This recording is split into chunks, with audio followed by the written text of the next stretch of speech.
Today we're going to be learning Rosh Hashanah Daf Kaf Bet. Today's daf is sponsored by Leah Brick in honor of my son Shiur Brick on the occasion of his Chag HaSmicha from Yeshiva University. I'm always so proud of you. Okay, Mazal Tov. We are going to finish the first parak today, although I should say that some people think that the first Mishnah is actually still connected with this parak. So there's a little bit, you'll see that there's a real strong connection between chapters. It's not a clear chapter break. But in any case, by us, it appears as the end of the chapter.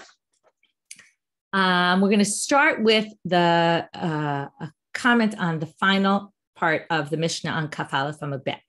So the Mishnah had a machloket about whether you, and today I should just say that a lot of our daf is going to be about trust and how we believe other people. We're not going to exactly start with that, but we're going to get to it right away with the next Mishnah about who we can trust as witnesses and who we can't.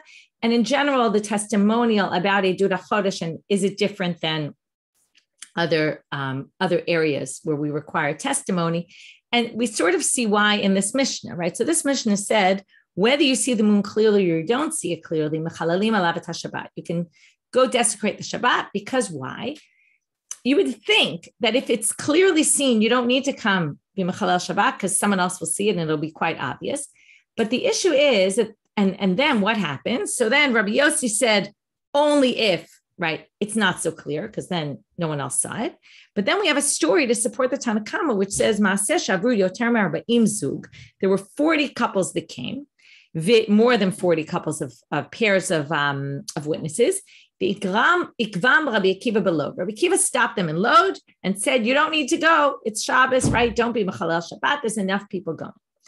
Shalach Rabban Gamliel, he sent him a message and he said, this is a very serious issue what you're doing, because they won't come next week, next month, or the month after. They'll say, oh, I'm not going to bother coming. Look, any last time they didn't need us and I was Mechalel Shabbat, right? It's an unpleasant feeling. You feel like you desecrated Shabbat for no real reason. So now what's going on here? Why is that, according to what you see, that according to Rabban Gamliel, and we'll see the story in a minute, which is even harsher, it's so important that we have witnesses. And here we have a bit of an issue, which is that the rabbis likely really knew when the new moon was. They knew it was usually Maleh Chaser, Maleh Chaser, Maleh Chaser, right? We've already talked about that. So they kind of knew what it was going to be. But we have this mitzvah that we learn from the Torah, Chodesh Hazeh Lachem, right? Hazeh Kazeh Re'eh V'Kadesh. You have to see it and then sanctify it. So if the rabbis themselves didn't see it, and we've never witnesses, you couldn't actually sanctify it even though you really needed to. So these witnesses were very important. But what's interesting about them, they're important in that they come and testify, because without their testimony, we can't do the month. But we already saw before that sometimes they force the witnesses to lie, right? Which is very weird. How do you get witnesses to lie? It's almost like there's this formality of witnesses, but it's a formality and not necessarily that it's so much that we need them to believe their testimony, etc. So it's very confusing, because some of this you go, will appear, it's very important. We check them. How did it look? What did it look like? Did it look like this? Did it look like that? But on the other hand, there's this underlying issue, which it seems like the rabbis kind of knew when they wanted to make Rosh Chodesh, but they were so reliant on the witnesses, because without that, they actually can't sanctify the new moon. Again, that's only in a 30-day month. Once it's not, that's only in a 29-day month when they sanctify day 30. Once witnesses don't come for day 30, then obviously 31 becomes sanctified. But it's very important that those witnesses come if you're going to make it a 29-day month. So there's a bit of a lack of clarity here about, do we really need real testimony or not necessarily? But what you see is testimony is clearly very important. What kind of testimony we're going to deal with today in terms of who can testify, who can testify, etc. And you'll see here that it doesn't 100% match up with what we see in Masechet Sanhedrin. Okay, when we talk about testimony in a court, in a regular court of law for all sorts of other issues. So our Gemara starts off with a quote of that line. Tanya, but here we're going to have a Braita with a bit of a different story. Amar Rabbi Yehuda, Chas v'shalom shel Rabbi Akiva ikvan. Don't think that story was about Rabbi Akiva. It wasn't Rabbi Akiva who did it, and Rabban Gamliel who said to Rabbi Akiva, don't do that. No way. Rabbi Akiva, right? We hold Rabbi Akiva in high regard. He wouldn't make such a mistake. Ela shezfal or zefel, I've seen it written both ways. Rasha shel Geder ikvan, the head of the city of Geder, who was the Rosh Shiur, the mayor. He was the one who stopped the people. So number one difference, it wasn't Rabbi Akiva, it was this Rosh Shiur. Now, why was it said about Rabbi Akiva then?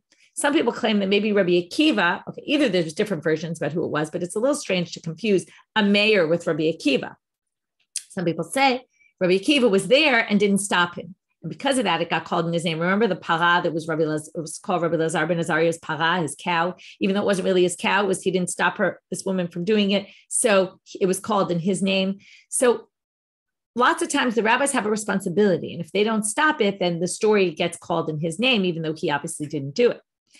V'shalach Rabban Gamliel. Now here's the second change in the story. It wasn't just that it was someone else, but shalach Rabban Gamliel v'holiduhu migdulato. Now this sounds like the Rabban Gamliel that we know from other stories. Right? He gets very angry and he wants to assert his authority, and you're doing something against what I think is right. I'm going to remove you from being the head of the city. This is a grave mistake that you made, which is interesting. You wouldn't think of this as such a grave mistake. But again, Kiddush HaChodesh was this very central issue about who decides and all that. And again, without witnesses, you're messing up, right, the future of us being able to declare Rosh Chodesh, which is such a central idea. And therefore, he removed him from being the head of the city. So we have these two different versions of the story, which is interesting. Was it Rabbi Akiva? Was it not? Right? Why were there two different versions? We don't know really what was the truth. Was Rabban Gamliel's reaction very harsh? Or is the Mishnah kind of, because it was associated with Rabbi Akiva, they didn't want to have such a harsh, right? They kind of toned it down, right? We don't really know what was the truth and what was, embellished in either direction. Okay, new Mishnah. Av ubeno shera'u et hachodesh. What if a father and son see the new moon, right? A very common occurrence, right? Both of them are together. Oh, look, here's the new moon, right? The father says to the son, they both go out, they both see it. And normally, let's say it was a murder. So a father and a son cannot testify. So it says here, Yilchu, they should go to, even on Shabbat, they should both go to Jerusalem, or again, wherever the Beit Din was. It wasn't always in Jerusalem. We're going to see Usha and Yavne, right? Different places. Lo shemitzarfim zeim zeh. Not because they could testify together, because they can't, because they're krovim. This is a classic. When it gets to Sanhedrin, we're going to see, right? Krovim, relatives, sure, a father and a son are relatives that can't testify together because we're worried, they'll connive together to lie about something. Ella, she'im, so why do they both go on Shabbat? Ella she'im yipasel echad mehem yitzdaref hasheni im acher. We're worried that one might get disqualified. And then we'll need the other witness to go together with him, because we'll only have, let's say there's another witness that comes with a group, and then we don't have, that witness gets knocked out. His testimony didn't hold up. So then we have another witness and he'll join together with this witness. By the way, again, this shows how different it is from a murder. In a murder case, the Eidim have to actually be together to see the murder. Okay, if one sees it and one sees it from different places, they don't see each other. We'll get to the whole sugya later, but there's an issue. So here it seems like they don't have to be together, right? If you could take a witness from there and a witness from there, each saw it somewhere else. We have two witnesses. We can say it's fine. So again, it shows it's a bit of a different nature. But Rabbi Shimon disagrees. Rabbi Shimon omer, avu b'no, v'chol hakrovim, ksherim la'edut hachodesh. When it comes to edut hachodesh, we just need testimony. We don't care if you're relatives. We're not worried you're going to lie about something like this, although we'll see later there is concern for lying, but that seems to be from a different direction. But we're not worried that because you're related, you're going to lie about this. We accept your testimony. To which Rabbi Yossi says, Amar Rabbi Yossi, Maaseh b'Tovia harofeh. There was this guy, Tovia harofeh, he was a doctor. Seems like he was somewhat wealthy. He had an eved with him. We're going to see, Shabbat HaChodesh b'Yerushalayim, hu u'beno v'avdo meshuchral. He had him, he saw it, his son saw it, and his freed slave. What's a freed slave? We have to go back and remember laws of Eved Knani. A Canaanite slave is part of your household. He gets a Brit Milah when he comes into your house to be an Eved Knani. He becomes obligated in mitzvot. He's a pseudo convert, but not fully. He can't marry a Jewish woman. In that sense, he's different from a convert, but he does mitzvot. He just doesn't do any time-bound commandments because his time is not his own. He has a master, and therefore, I'm not saying that's necessarily the reason for women. We're going to get to women when we get to Kiddushin. Putting that aside, that's not the topic today, although we will get to women in testimony today, women being witnesses. So if you free your slave, you're not allowed to free your slave, but if you were to free an Eved Knani, becomes a free man, but he becomes a convert. He's Jewish entirely when he gets freed. So now, can he testify? So what's he missing, really? He's a Jew, but he doesn't have yichus, okay? He doesn't have any lineage because he's an Eved. So now, what happened in this story? So there's a lot of interesting things about this story. Kiblu haKohanim otov et beno upaslu et avdo. The Kohanim, now who are the Kohanim? Exactly, Becky, it's what you're asking. What do the Kohanim have to do with this? Okay, why are the Kohanim here? We don't really know. Okay, we'll talk about it in a minute, but it's very strange. You would think you would go to the Beit Din. Maybe the Kohanim had their own Beit Din, and maybe it was the Kohanim in a Beit Din. Safrai claims in Mishnah Eretz Yisrael that this shows that, remember, the Kohanim were often stukim also. So we're going to talk a lot about the stukim and the prushim, and that there was a court, they held their own court to determine their own new moon, right? We were talking all before about the importance of centrality in this issue, and that Bavel would follow Israel, etc. But in the time there, they had all these sects, and they might have had difference of opinions about it. So he went to the Kohanim's court first. Okay, why he went there, we don't know. The Safrai claims that maybe he was a wealthy nobleman, and often the Tzdukim were very wealthy. Remember, they bought their way into the Kahuna. It's very possible that he was part of their chevra and, went to them, therefore. So what did they say? First of all, the language is very interesting. Otova et bino. That comes from the language, from the pasuk in the Torah about an animal and its son cannot be sacrificed on the same day. So I think it's very interesting that, I don't know why, but they clearly choose that language. It didn't say that before. It said avu bino. But instead of saying avu bino, all of a sudden they turned it into otova et bino, almost like, animal-like. We'll see. I don't know why, but otova et bino, they accepted. Upaslu et avdo. They said, we'll accept you and your son, but we're not going to accept the eved. Kohanim, remember, Kohanim, it's all about yichus, right there. The whole thing is we descend back from Kohanim. And maybe they didn't like the Avadim because they didn't have yichus. And therefore, they rejected the Eved. Kishabau lifnei beitim, but then when they got in front of the court, now, why they went to the court instead of the Kohanim, I don't know, right? If you already went to the Kohanim, that should have been sufficient. But the case came in front of the court, which are the Prushim, basically. Kiblu otova et beno upaslu et beno. They said they took otova et avdo. They took him and his servant. They didn't take the son. They said the son can't testify. This is psulim la'id, father and son, no way. But in Eved, he's a ger, he's a Jew. For all intents and purposes, we can accept his testimony. So we have Rabbi Shimon who basically says father and son, no. Comes this story and basically says the Kohanim were wrong, the rabbis were right, and you can accept the Eved, but you can't accept the children, okay, the father and son. Safrai also says something very interesting. He says that, and this is why learning the history is very important. He brings the historical perspective. He says that in the Romans, which were right the same time, the Romans had Avadim Knanim also in their culture, but it was different once the slave was freed. The slave who was freed was part of the family still, the household, and became almost like a partner of the balabayit, of the owner, but the owner had rights to take things away from him. He was still like in a he never became fully free.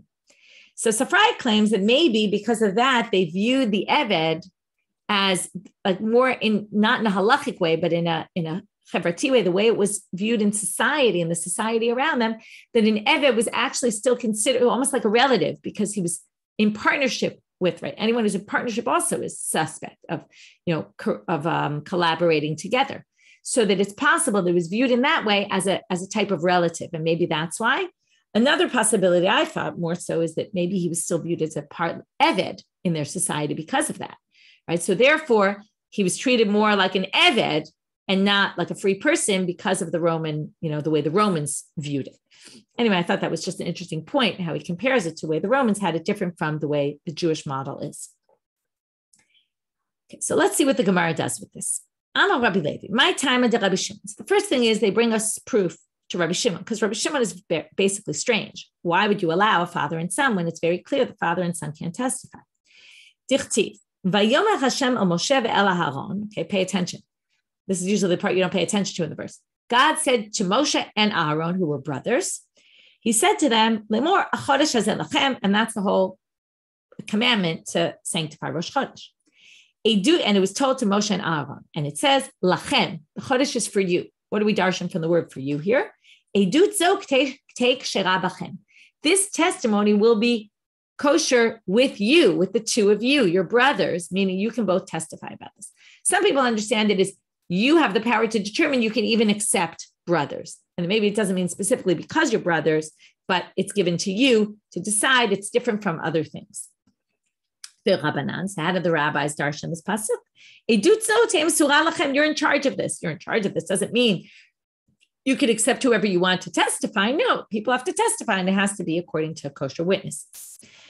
Now we get to what do we do, lahalacha, okay, which the Gemara doesn't always often do, but we're going to see it here. But often you're looking for what's the halacha, and I want to get a clear-cut answer. We're going to have a clear-cut answer, which is going to be entirely not clear-cut.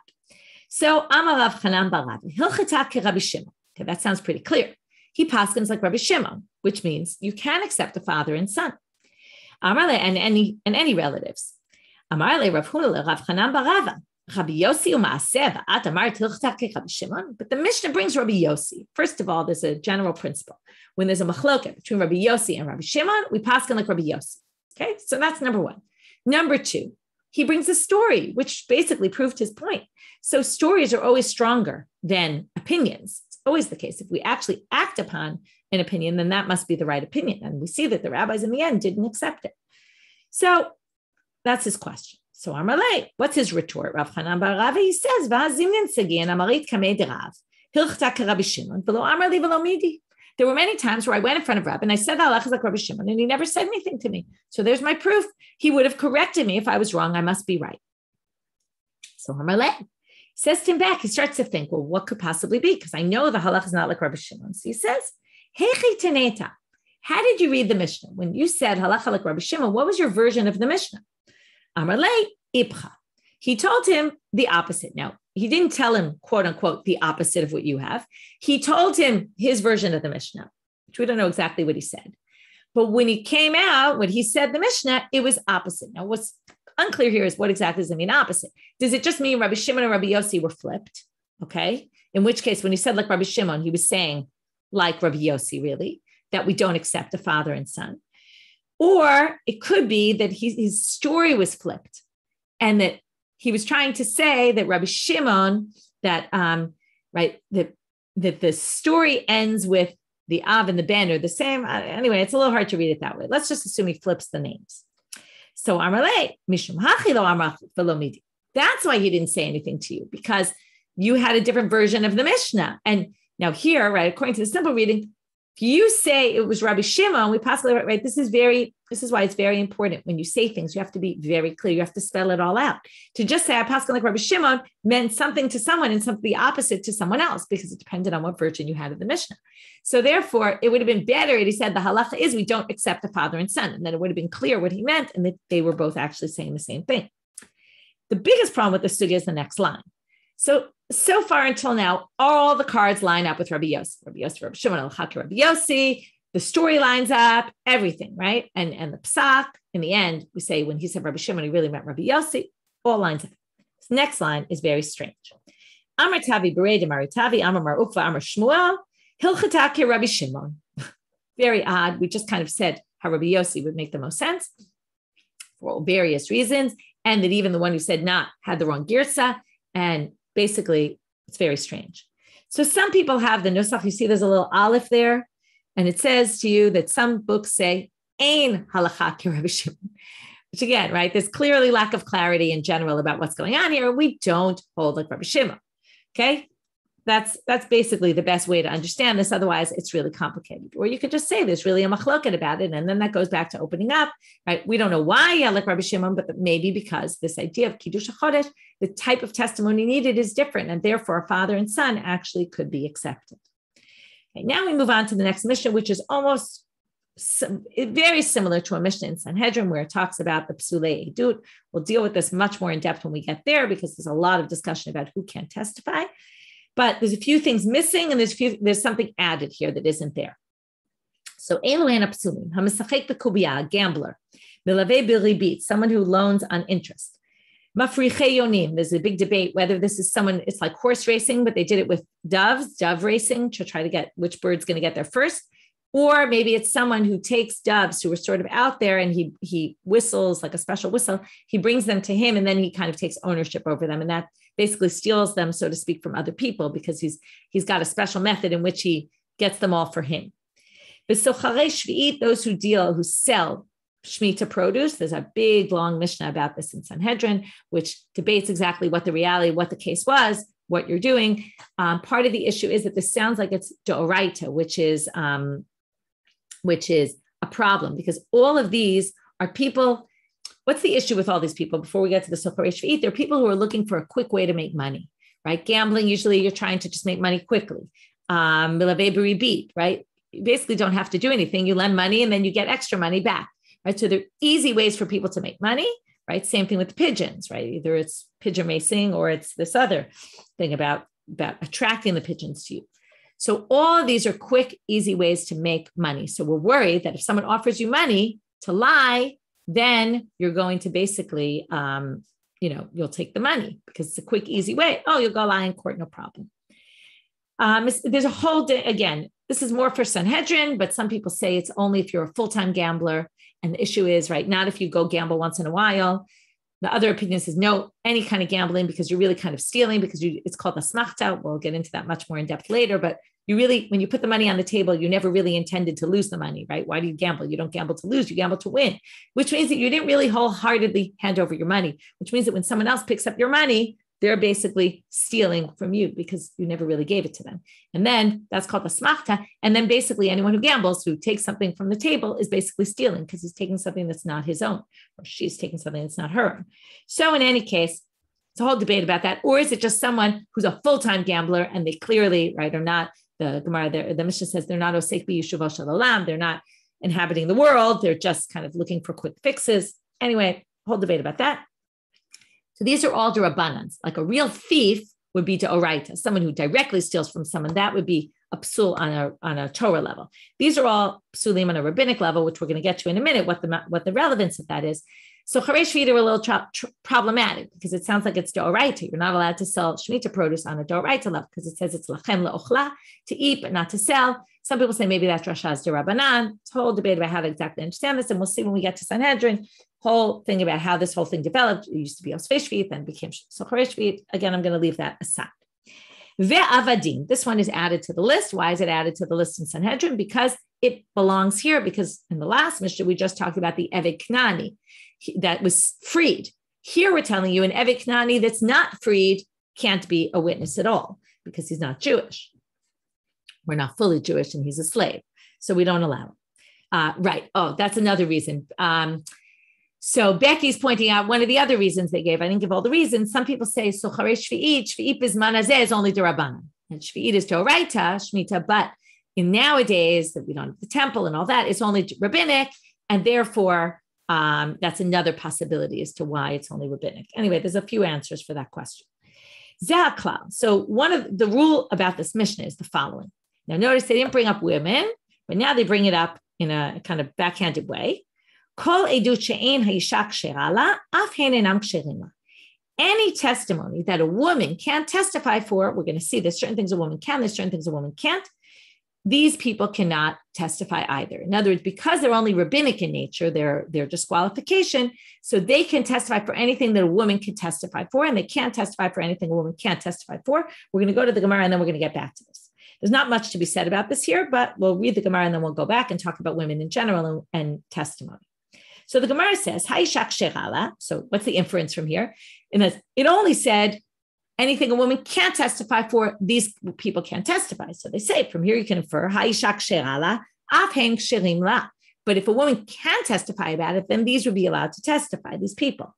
And Amar Rav Ashi, he just kind of says something that's kind of obvious, but he says, Zot omeret, from here you can infer from our Mishnah, Gazlan de divreihem ksherim le'edut isha. The Gazlan, on a rabbinic level, is kosher witness for, right, anyone, these are people who are called Gazlan on a rabbinic level because they didn't directly steal, but they kind of indirectly stole or showed how much they're desiring money to make a quick fix. They can actually testify for Edut Isha. So what are we talking about? What are things that a woman can testify for? So Rashi tells us, there happen to be a few more, but Rashi tells us, Lahatira lihinase. Okay? For example, or we can actually look at the first Rashi. Ha'ishak sherala, kigon laha'ir al mitat adam lahasiyat ishto.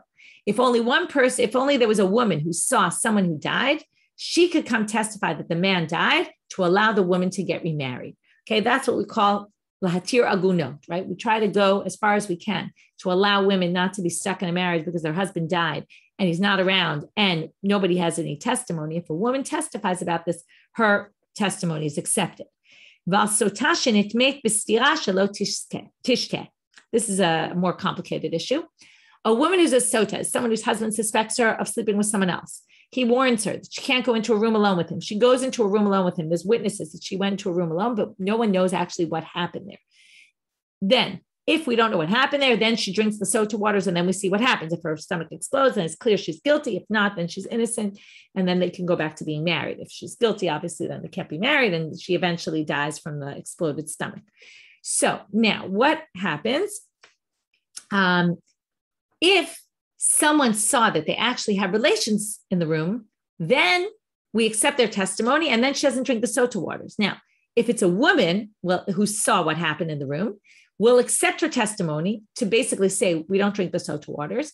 She doesn't drink. However, and what's the issue? We don't want to have her drink the sota water because we take God's name, we write the whole sota paragraph on a cloth, we put it in water and it dissolves and we erase God's name. And we only allow this for the purposes of a sota because we have this safek.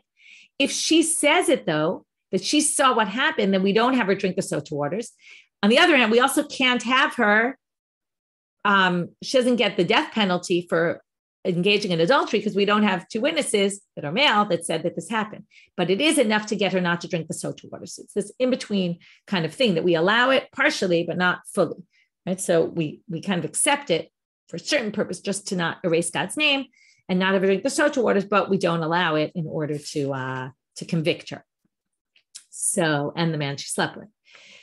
So in any case, there's certain things that a woman's testimony is accepted for. There's a bunch of other things as well. Like, for example, a woman could be a mashkichat kashrut because you need eid echad eman b'isurin. One witness is accepted to about kashrus and other things. So women are also accepted there as well. There are more things than just this, but this issue about women not accepting their testimony is a very big and difficult issue, basically, right? A woman's trusted to say she's in nida, obviously, those are things she's trusted. That's not in a court, though. That's a little bit different. Also, I guess kashrut isn't in a court. She's not really accepted in a court, or she can't be an eid kiddushin or things like that to see that people got married. So it's one of those big issues that troubles people, especially nowadays, right? Probably this was because they didn't view women as intelligent. Josephus actually says because the atan kalot, and right, that they're lightheaded and they're not clear-headed about things, or they don't have, right, likely they didn't view them as intelligent beings because women generally weren't involved in anything intelligent. They didn't read. Right? Remember, witnesses generally had to sign. They might not have even known how to sign their names. I don't think that would possible then because we saw in Gittin, it comes up that some rabbis would sign with a picture. But still, they didn't view them as having enough knowledge to basically come and that they would trust them. He also mentions that that they were concerned that women, again, this is Josephus, I don't know if this is why the rabbi said so, but that women were suspect that they would mess things up on purpose, and I think maybe this comes to, there were some women who were witches, and maybe because of that, there was this suspicion about women in general. And maybe again, the less you have contact with women, the more you suspect them because, they're this being from a distance. Maybe that's why. Anyway, all of it's difficult. And the most difficult part is, well, if nowadays women do have intelligence and they clearly function in the world at large, theoretically one should accept women's testimony, but still in the Batei Din for certain things, women's testimony is not accepted.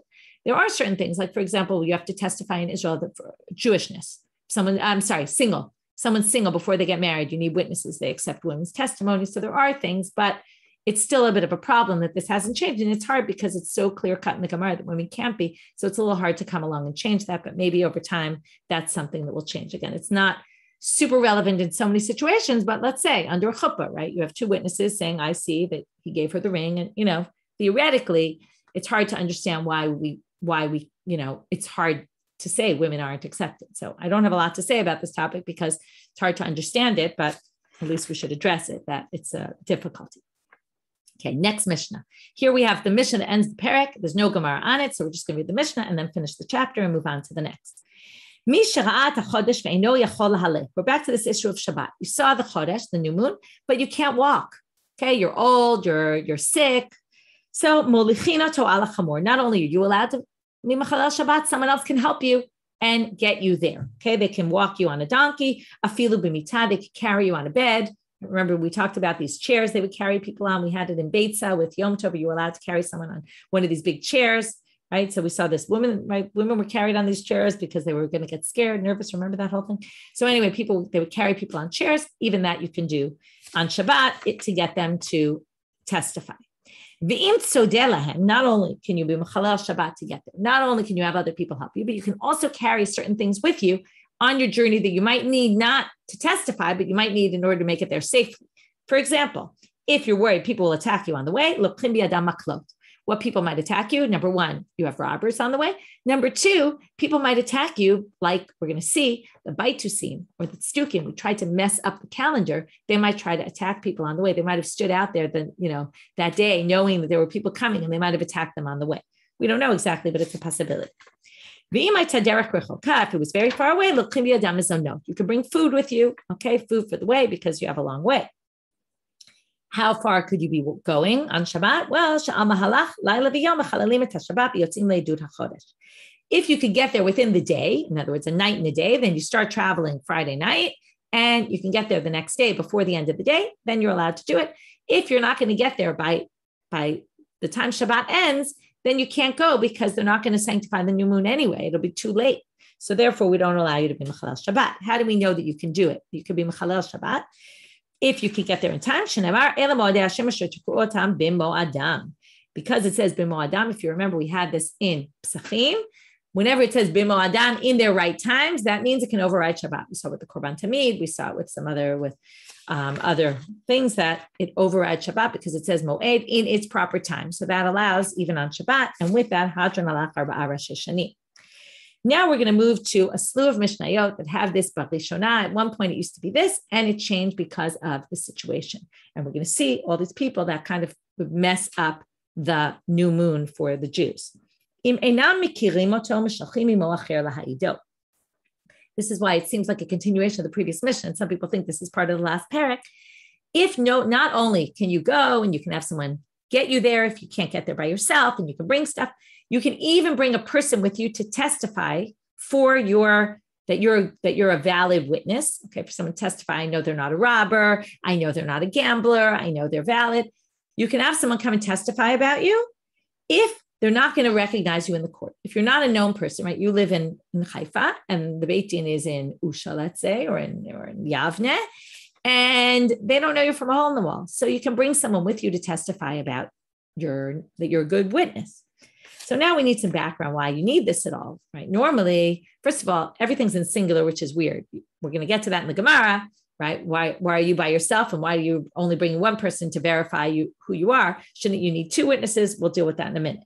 But the assumption here is that, right, normally we hold any two witnesses can come to court, even if the Beit Din doesn't know them. If there's two witnesses, we accept them. So what's this thing about someone has to testify for who you are? Well, here's the history. Originally, they would accept Edut HaChodesh from everybody. But once the baitusim messed things up and tried to mess up our whole calendar, then they said, we're only going to accept from people we know. We're going to see, the Gemara is going to just bring a bright to where we're going to see a story more in depth about what exactly happened. But it seems that there were people who wanted to mess up our calendar. Safrai claims that these baitusim were actually stukim. Okay, right, this stukim, this baitusim, they're similar, but he claims that these baitusim must have been stukim because the stukim held mimachorat Shabbat. If you remember the famous line about the Omer, and when we start counting Spirat HaOmer, which leads to Shavuot, they took it literally. Machorat Shabbat means the day after Shabbat. So whatever day of the week Pesach falls on, then that Sunday, the next upcoming Sunday, that's the first day of the Omer, and Shavuot will always be on a Sunday. But obviously we don't agree with that. And because of that, we have a different count, right? We have Shavuot comes out on a different day. So they tried to mess up our calendar so that Shavuot would come out on a Sunday. Obviously, you can't do that every time. And it would have to be close, right? That it was either one day or another. Anyway, it seems maybe that was it. Maybe there were other issues, but in general, they tried to mess up people. And therefore, we're going to see they even hired false witnesses. So therefore, we wanted to know that these witnesses were part of our team, the Prushim team, and not the Baitusim team. Use the word teams because you'll see later the way they word it. It sounds like they're talking about sports teams or something. Okay, so first the Gemara says Mayachel. It says bring someone. Sounds like a singular, like a person.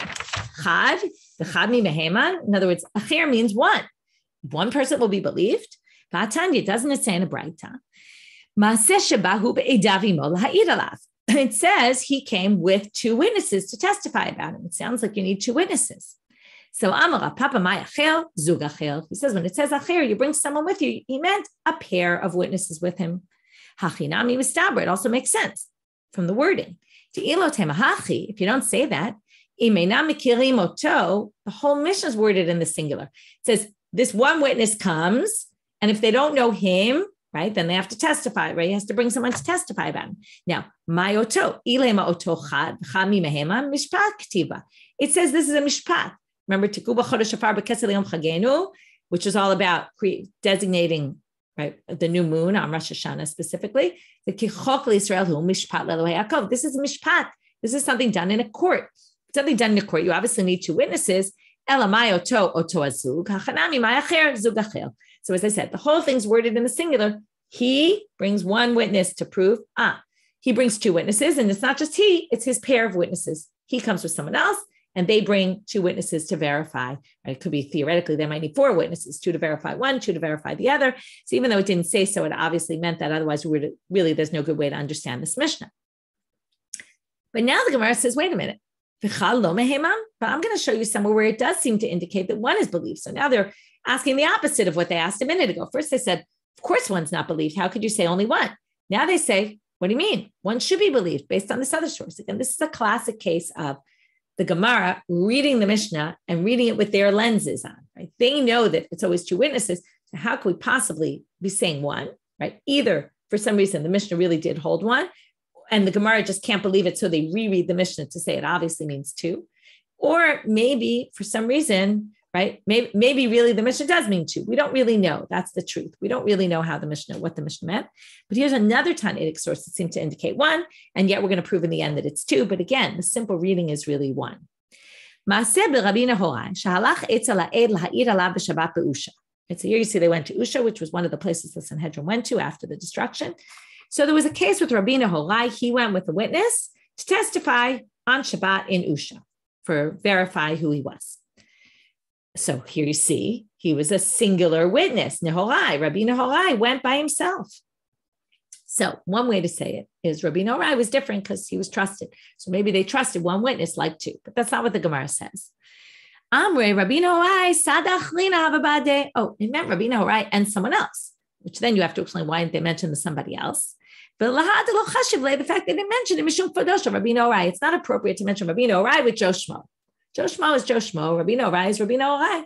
So they just said Rabbi Nehorai, but obviously he went with someone else. It's just that person wasn't so important, so they didn't mention. It would be an embarrassment to Rabbi Nehorai to mention his name in conjunction with someone who was not known. That's one answer.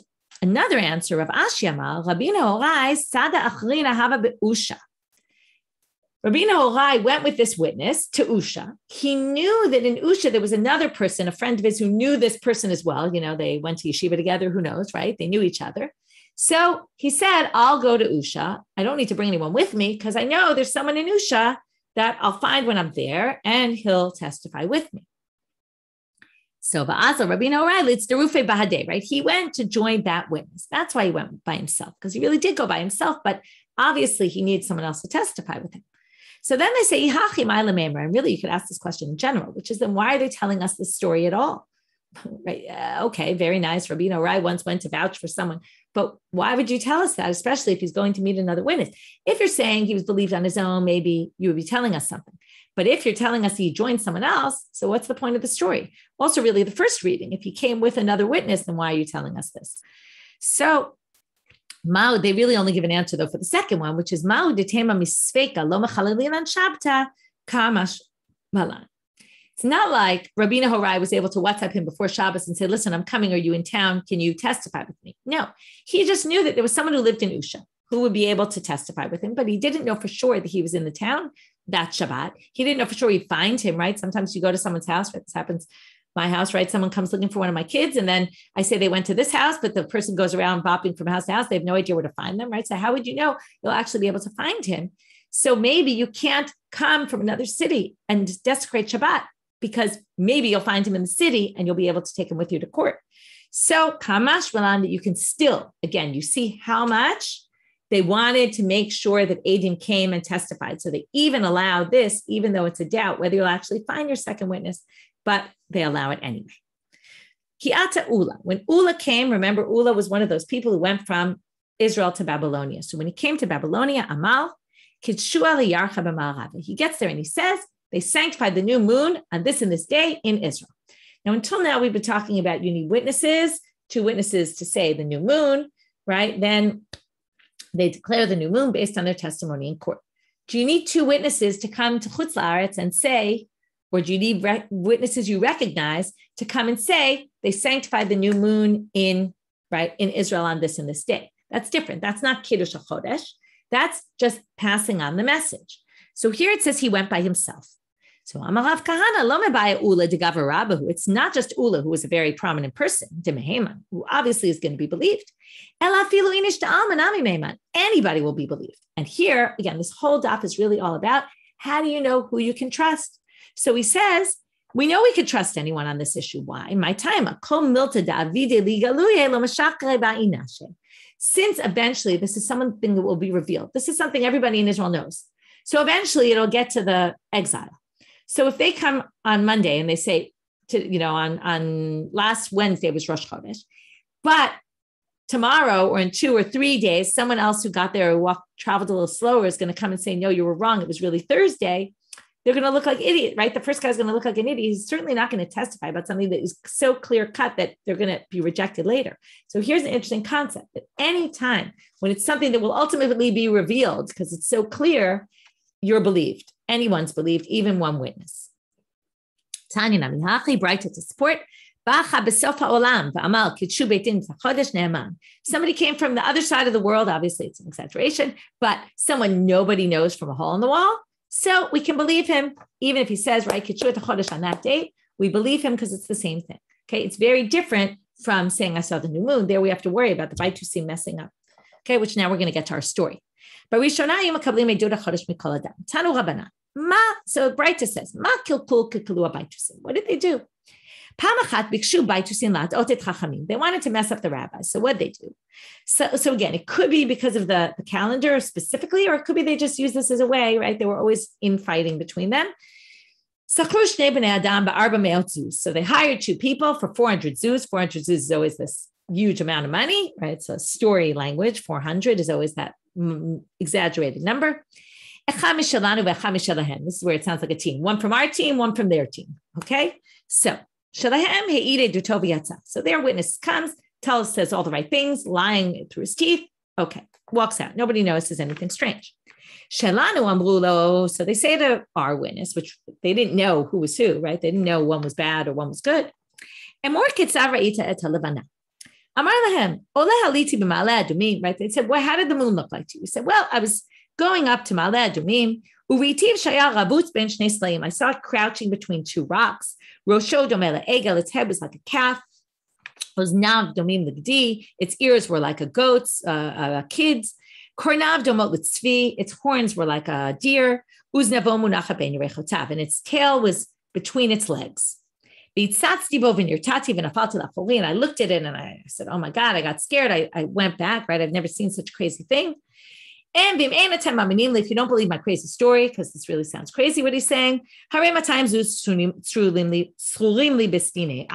zuz in my pouch to prove it. In other words, clearly he's saying, I was hired to say this. Okay, so they said, who put you up to this? I heard them saying, I'm looking for baitusim to trick the rabbis. He said, I'll take the job so that I can make sure it doesn't get messed up, right? I'll take the money and then because otherwise, if I don't take the money, someone else will, and they'll testify falsely. Right? Maybe other people will take the money and really testify falsely. So therefore, I did it. The 200 zuz you got are yours to be a gift. You don't have to return the money to them because those guys are crooks and bad people. And the person who hired you will be stretched on the stand, okay, or right, it's not sure what they mean. It almost sounds like a cross. The commentaries say it means they used to put people on this pole and they would flog them. So we're going to flog that person. And that's when they instituted this thing that we're not accepting from other people. New Mishnah. Barishona Yomi Mesuot. There's a great article by Shuli Mishkan in Flashback about this. Also, there might be something in Geffen coming out that was on Friday's daf, which actually is about a bit about Gemara Be'iyun. Right now, I only have the written version. Hopefully, the video will be coming. Just in terms of materials you can read on the site about it's using the daf, but to talk really about what learning Gemara in depth is about. But Shuli's article is all about the history of these torches, and that they actually checked at some point to see if you could really see the torches from mountain to mountain, and they had a little trouble with it anyway. There's a whole interesting thing. She talks about the historical perspective on this. But Rishonah Yomi Mesuot. So how would they tell people it was Rosh Chodesh? They would put bonfires at the top of the mountains. When the Kutim, which were the Shomronim, started messing us up. Now here, Safrai claims it's not clear that they did it on purpose, or they just had a different calendar and they would also put bonfires. And then people would know which bonfires are they seeing. And maybe it wasn't intentional like the previous Mishnah. So then they said, okay, we have to send messengers. But now let's go back to what originally was. They would bring these big, tall cedar branches. They would bring reeds and I'd say shemen, which some people say is balsam, some people say it's pine wood, and flax. The korech b'mishicha, they would tie them all together with oil. And then they would go up to the top of the mountain, make a huge fire. This sounds exactly like the snake. Oh, they would tie it with a string. Thank you. The mishicha is not with oil, with a string. They would lift it up and back. It sounds like the lulav. Remember, which is based on the Shnei Kivsei Atzeret when they would do the waving. Sounds like there was a bit of a ceremonial aspect to this, not just showing people that it's Rosh Chodesh. Then he would see his friend doing it on the other mountain. They say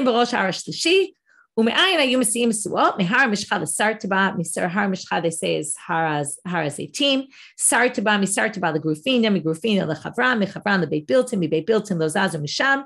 There, that would be the last one. Okay, this sounds like a bit of an exaggerated Mishnah, right? He would stand at the last mountain and then until all of the exile would see him. Okay, a bit exaggeration. And as Shuli points out in her article, that it was proven that you really can't see from all these mountains. It must have been they did some others as well, even between Sartaban and Harazetim. Okay, it talks about the locations of these places. Some are known, some are less known, where they are. Okay, anyway, the Gemara starts off. It says, "My mashma de mesiin lishna di yakodu." How do we know mesiin mesuot means they would light fires? So they say, they carried these idols of the Plishtim. In Divrei Hayamim, it says they burnt them. And not only that, but in the Targum, on the word Vayisaim, which really means to carry, it says V'ukdinan David. He burnt them. So from there you see, Laseit also could sometimes be to burn. Tanu Rabbanan. They would only do it once. They wouldn't do it every month. They would do it if the month was a 29-day month. Okay? We're going to see this. Why? They would do it the night of the 31st. Okay, because they didn't sanctify the moon till the day. And then the night of the 31st, they would put up the bonfires to say, oh, really, yesterday was Rosh Chodesh. Okay, so then they say, so you want to say that only when the month was 29 days, they would do this, and they wouldn't do it if the month was 30. And then they're going to say, my taima, and we'll stop here today, and we'll finish up with Rabbi Zera, because it goes into tomorrow's daf exactly what the issue is, why they would only do it only if the month was 29 days and not both if it was 29 and if it was 30. That we will finish for today. I hope you don't go suspecting all sorts of people that you don't trust them anymore after reading today's daf, with all sorts of people that might lie to you or might try to abuse their authority to trick you up. But anyway, have a great day, everyone. Have a Shavua Tov.